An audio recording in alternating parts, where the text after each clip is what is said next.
did in Galapagos. And it's also been modified for use in cultural World Heritage sites in Finland and applied to those sites. Some of the lessons that we learned, I think it works best when it's integrated into the management system. So we tried really hard to not make this as an additional project, but to build it into the way in which the sites operated. The process, and particularly using the workshops and so on, really helped a number of sites to build partnerships.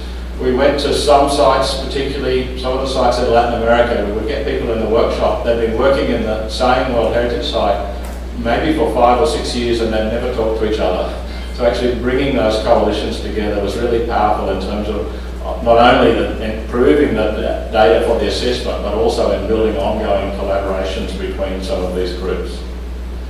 The whole process was framed around a thorough understanding of site values. So all of the assessment processes really are structured around a clear determination of values, and that's the basis for assessing effectiveness right throughout the framework.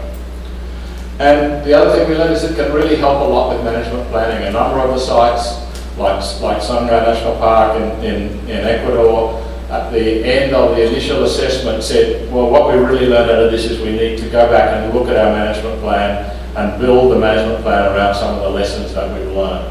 And in at least one of the projects that Geoffroy has done, they actually used the tool before it was declared, I think, a World Heritage Site, and to help in preparing and understanding the management of the site. So I think it's not just a reflective tool, it can be a constructive tool in terms of things like planning. And it can feed into things, some of the World Heritage processes like State of Conservation reporting and World Heritage in Danger. And again, Sangha National Park used the report in terms of building their response to the issues that were raised when the park was placed on the danger list. I think some of the other important lessons that we learned, the importance of linking monitoring and evaluation, that really trying to ground the assessments in the best possible understanding of the situation on the ground, identifying what are the key things you should be monitoring, and making sure that the monitoring information actually gets used in decision making. To recognise that we should use both qualitative and quantitative data, and that both of them have a role to play in undertaking the assessment. This is from a paper that we published coming out of the project, where we looked at the sources of data that we used, both qualitative and quantitative data for each of the tools. And the relevance of the two different data types varied, but in fact they were both critical to undertaking an assessment. And I really encourage people, don't always believe that quantitative data is best. For many components of the assessment, qualitative data is critical. What's important is the rigour with which you collect it, not whether it's quantitative or qualitative. So you can have good quantitative data and bad quantitative data, and the same for qualitative information. So through this and subsequent work we've done, and I think it will come up in some of the roundtable presentations, the importance of establishing the evidence base. That one of the questions that often comes up around management effectiveness is it just a poll of people's opinion? You know, how strong is the evidence to support this? And I think we do need to pay attention to making sure that we link the assessments as strongly as we can to evidence from monitoring and other workshops and other assessment processes. In terms of some of the things that might promote sustainability of these sorts of interventions, I think flexibility, trying to match it to the needs of the site and the managers and the agencies. So don't impose one system rigidly, but allow for flexibility so it fits their needs. We found this started as a 4-year project. We ended up running it over 7 years, and that extended period of time really helped a lot in terms of the site's capacities to absorb the information. A lot of them reported the usefulness, the ancillary benefits from the workshops and other systems, and the way in which it could help support management systems. And then developing partnerships with stakeholders and communities. Some of the things that were challenging for us that I think have limited sustainability in some of the sites is staff changes. That very often there's not a good handover process, that you develop a system, the staff who understand that and maybe can see the use move on, a new group of staff come in, unless you're continually engaged, you can very quickly lose continuity. And many of these sites are struggling with their staff capacity. We didn't really have a mechanism for ongoing funding and follow-up support, so I think in some cases it's been picked up, in other cases without the project funding and interaction, then activity has died away. And I think the answer to that is really trying to build it more strongly into the institutional processes at the site level, so it becomes part of daily business, it becomes part of the way in which they usually do things, rather than a project that's funded from outside and, you know, we'll do it for a while and then those people will go away and we can go back to life as normal. And we had some struggles in terms of getting information back, particularly because we were working in 3 languages, having to translate all the time the material that we were developing was a challenge for us. I think a very rewarding project. We've learned a lot out of it in terms of what we can apply to other assessment systems, and you know, I'm encouraged that it's continuing to be applied. We'd certainly like to see it more widely adopted, and I think it can be used in any site. It's not just for World Heritage sites. So thank you. 20 seconds to go.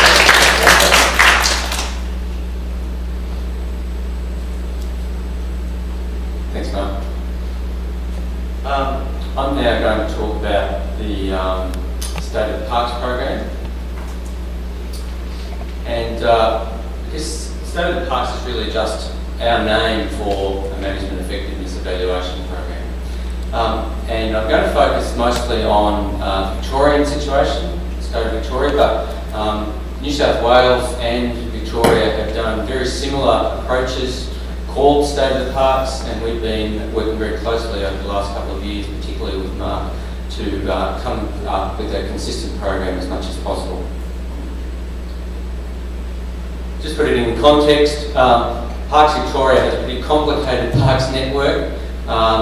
We have something like 3,000 different reserves that we manage over 4 million hectares. That's pretty impossible to do detailed assessments for all of those, and so the approach that we've taken is that we're doing detailed assessments, effectiveness assessments for around about 300 parks, but that in fact covers about 90% of the area of the park system, and so all of those little pocket handkerchief reserves, well, they might be regionally important, it's just impossible to do these sorts of assessments at that sort of scale, so we're thinking about how we deal with that at probably a different sort of scale. So the purpose of our State of the Parks evaluation, I'll just give a little bit of context and then talk about the lessons learned, is really about the evaluation against some of our core responsibilities. And I think you often see the focus on the ecological or biodiversity outcomes, but we're trying to cover all of our key aspects and responsibilities of park management, ranging from natural and cultural values through to visitor services, community involvement, and also fire management. And ecological management, in terms of our resources, only probably takes up about 25% of our total effort in our organisation. I think the critical thing though is that State of the Parks evaluation is not just about reporting, it's actually about trying to inform management. And Fiona mentioned it earlier, if our staff out on the ground don't see this as relevant to them, it's a little bit of a waste. Just in terms of the process that we use, we've developed, I guess, a fairly standard assessment. We go through a process of developing very clear guidelines and a training program. We spent a lot of effort in the last couple of years developing tools for online assessments and online reporting tools, which I'll talk a little bit about in the discussion groups. The whole question of validation and quality control is absolutely critical, and that does take a lot more effort than you initially think. This whole question of closing the loop, making sure that people in the field particularly are involved right through the process is pretty critical. And just in terms of the assessment process, as I said, we look across all of the core responsibilities of our management and look at a range of things, pretty well based on the framework, the ICN framework, looking at what are the key attributes in terms of the biophysical and social aspects of the park, what are the key threats and values, plans and stakeholders, and then starting to work through questions about knowledge, management response, threats, quite a focus on threats, and then also focusing on the management outcomes. Where we do want to get to is that ultimate question of to what extent are your objectives being met, and that's really the fundamental part of this. We do try to apply this at 3 scales. We try to look at it from a system perspective, where we're trying to feed in, I guess, in a bit of for our reporting through to our board, to feed into our corporate planning, to set directions for the organisation. We try to look at it from a landscape perspective, where we look at similar sorts of issues across similar kinds of landscapes. And for those people managing at a park scale, it's obviously important for them to feed into their local management. Mark also talked about the question about information. What we endeavour to do is use information from, I guess we use the whatever you've got option. Some of that is going to be a pretty strong evidence base. Some of that is not so strong, and some of it we really haven't done very well yet in terms of, I think, the question about traditional knowledge and cultural knowledge. We haven't been able to engage our traditional owner communities, for example, as well as we might have, and that's an area that we'll be working on in the future. I'm going to just really zip through these, but essentially the outcomes of this process is really about trying to look at where are your main strengths from your results, where are your gaps, and what are you going to do about it? And the what are you going to do about it part is really critical to feed into the next planning cycle. And in terms of just an example, in terms of management of the natural values that we manage, I guess it's probably good to know that those parks that seem to be better planned, that there was a better investment regime, generally are getting better results. If the government wants to know whether they're getting good investment for their parks, or for their getting good results for their investment, this is something that we can go back to our Treasury departments and say, well, where you're giving us the money to put into this, we're actually getting better results. And we've done that for cultural values, fire and emergency, visitor services, and I'll zip those very quickly. What I do want to focus, though, is looking at 6 or 7 key lessons, just working through, I guess, our experience of this management effectiveness evaluation process, and looking at 4 broad areas. One is about how does the organisation, how does the institution deal with this whole thing? Secondly, the process of evaluation itself, the tools that we use, and the communication products. And I think the first question that is really fundamental to this, and it's probably confused us a number of times, is who are we doing it for and what are we doing it for? And it's a really important lesson that you've got to be clear about that thing. Is it about informing your management priorities at that local or regional or statewide scale? Or is it about reporting? And I think we started a journey that this was about reporting to somebody. And that reporting was often reporting to government or reporting to a board or whatever. If you're only focusing on reporting to somebody, it's only really a small part of the story. And so being really clear, having different products in terms of communication is really important in terms of that question about adaptive management, this use for adaptive management versus reporting. The second thing, and Mark's already highlighted that, is that early on through our State of the Parks process, it was seen as, yeah, we'll go and do this once every 5 years and then we'll forget about it and we'll go and get on with our so-called normal business, which was back to the old days. What we've been really trying to do is build management effectiveness and normalise the business. And things like our online reporting tools are now built into our corporate reporting system, so people can get into the results for management effectiveness just like they read their budgets. It's also important to have a pretty clear structure of indicators that you're going to evaluate, and again looking at those from 2 different scales. From a parks network scale, linking it back to your longer term goals and your legislation and your corporate plan, making sure that you keep your performance indicators, for example, are actually connected through your evaluation process into your organisational corporate plan. And at a park scale, trying to link it wherever possible back into your management planning. Leadership is a really important one in terms of driving an evaluation culture. I don't know about many of you in the room, but certainly our organisation has in the past had a very activity-focused culture. So you measured success by how much you did. And whether you spent your money, but it was often about, if you're doing a lot, you must be doing a good job. We're trying to change that culture, and that's really now, it's got to come from the top, from our organisation, and our new Chief Executive is driving that really hard. But it's also got to be at that middle management level. They have to see that this process is going to help them make decisions about allocating priorities and what happens on the ground. And you do have to have some leadership for those people that are the adopters of this process, that are going to use this information. Again, probably reiterating what Mark said, that whole question about quantitative versus qualitative, I think it's a bit of a non-argument, but State of the Parks evaluation hasn't been, or it's not meant to be a replacement for well-designed and targeted monitoring programs. It's meant to be the receptacle by which you pour all of the information that you have from these evidence-based programs into a single place. And I think it's really important that we don't confuse those two things. The whole quality assurance thing is a really important one too.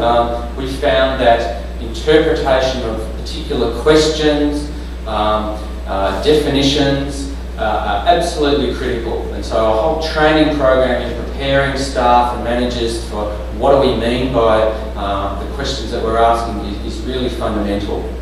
And having the right sort of moderators and facilitators to drag out the responses, wherever possible, having workshop-based assessments is the way to go, because it's actually not about the product, it's the process of evaluation and knowledge sharing that is really critical to this process. And this whole question of closing the loop, both New South Wales and us have probably spent a lot of effort on going out. It's not just about your results, it's about what are you going to do about it, and how much of a priority is it. And so I know in our case, over the last 6 months, we've I think done 25 or 30 workshops around the state where we've taken some of the results back out to our park staff, sat around as a group and said, what does it mean for you? How are you going to use this information? It's some results, but what does it actually mean? And I guess one of the ways that we can do that is ask a whole series of questions with the results that you get, and look at it in terms of reviewing the results that you get. Then, what are those factors that are influencing those results, positive or negative?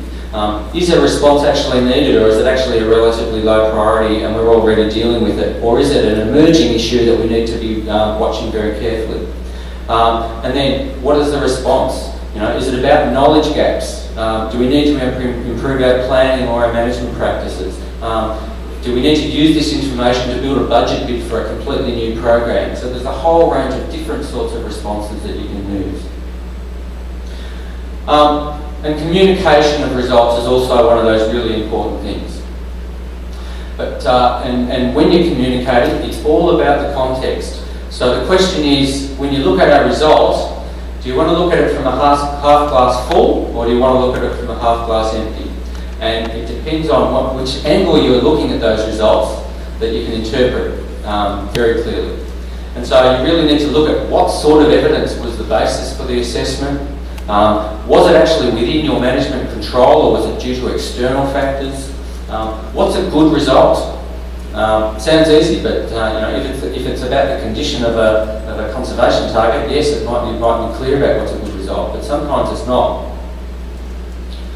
The other thing that we've done, particularly with Mark's team, is go further on the analysis. And one of the things we did this year was go beyond the basic analysis and try to look at questions about where are the common factors of effectiveness that are driving the different results. And we're able to look at essentially 3 broad categories of park or reserve where we were getting relatively similar results.